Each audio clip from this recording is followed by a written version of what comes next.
dan prej. Je prišel iz Ljubljane, je telefoniral, sem bil jaz z mojo družino na Cresu na počitnicah. In skupaj z Andrejem Capudrom, on pa s svojo družino. In Bajuk je telefoniral, pridite jutri v Ljubljano. Zakaj pa? Novo stranko bom naredil. In medva smo jih brez premisleka pustila najine familije tam in smo drugi dan šla z enim avtom v Ljubljano in smo prišla. Jaz sem šofiral, tam sem pravočasno ustal, da je Andrej Capuder stopil ven, da je šel. On je še bil pri tako imenovanih ustanoviteljih, je bilo treba 250 ljudi.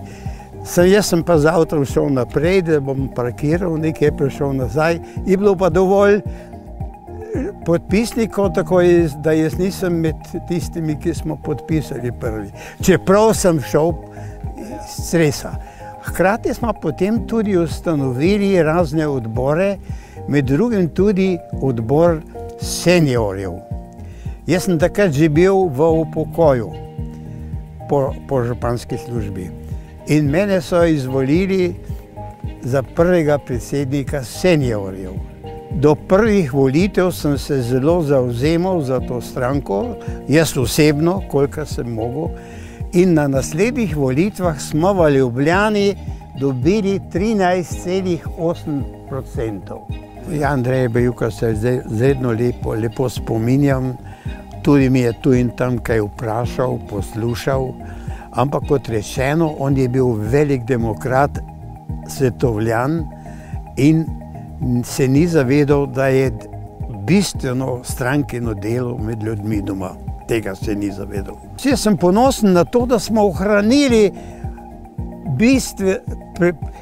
bistvene elemente slovenstva, slovenske kulture, slovenske umike. To je razveseljivo. Ker mi smo tisti in to mi imamo in držimo in skušamo predati naprej našim potomcem.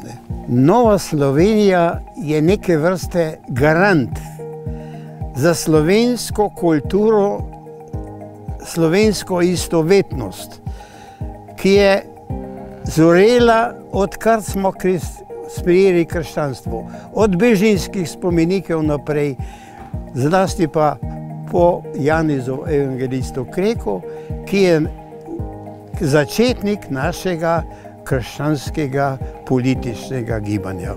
Moraš se truditi, da boš tisto, kar veš, da je dobro, gojil, utrdil v sebi, razširil, zmeraj kaj novega, to je treba tudi nove stvari sprejemati. Jaz mislim, da je to tako. To je Nova Slovenija.